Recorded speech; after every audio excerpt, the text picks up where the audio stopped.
ప్రార్థన. పరిశుద్ధుడు పరిశుద్ధుడు పరిశుద్ధుడు అయిన తండ్రి, స్తుతి వందనములు స్తోత్రములు. యెహోవా, నీ క్రియలనియు నీ కృతజ్ఞతాస్తుతులు చెల్లించుచున్నవి. నీ భక్తులు నిన్ను సన్నుతించెదరు. మహోన్నతుడు అయిన తండ్రి, దివ్యమైన వాక్యం ద్వారా తృప్తిపరిచినందుకు స్తోత్రములు.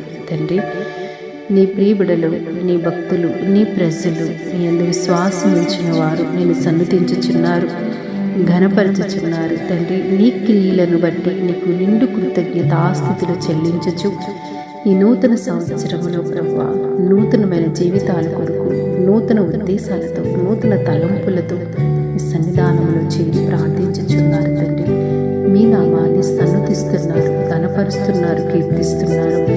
నీ భక్తులు ప్రభువానైనా వారు మీకు ఎంతో ఇష్టలై ఉన్నారు, వారు మీకు ఎంతో శ్రేష్ఠులై ఉన్నారు. తండ్రి, వారు మీ నామాన్ని స్తుతించడంలో తండ్రి ఎంతో ప్రభువానైనా ఆనందాన్ని, సంతోషాన్ని వ్యక్తపరచుచున్నారు. వారి క్రియల ద్వారా క్రీస్తును కనపరచుచున్నారు. తండ్రి, వారి క్రియలన్నీ ఆయన నీ సన్నిధానములో ప్రభువా మీ నామాన్ని స్తుతించడానికి ఉపయోగించుచున్నారు. దయతో జ్ఞాపకం చేసుకోండి.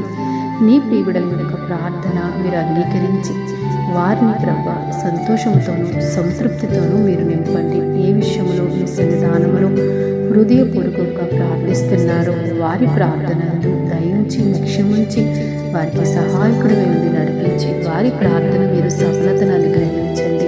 అనుదినము ఎంతో ఆసక్తితో ఈ ప్రార్థనలో ఏకీభవిస్తున్నారు. పరిస్థితులు ఏ రీతిగా ఉన్నా ఒక్క దినం కూడా విడిచిపెట్టకుండా మీ నామాన్ని స్తుతిస్తుండగా మీరే వారి యందు దయించి నీ భక్తుల ప్రార్థన దయతో ఆలకించి మీరు దయచేయమని క్రీస్తు ప్రభు పేరిట ప్రార్థిస్తున్నాము.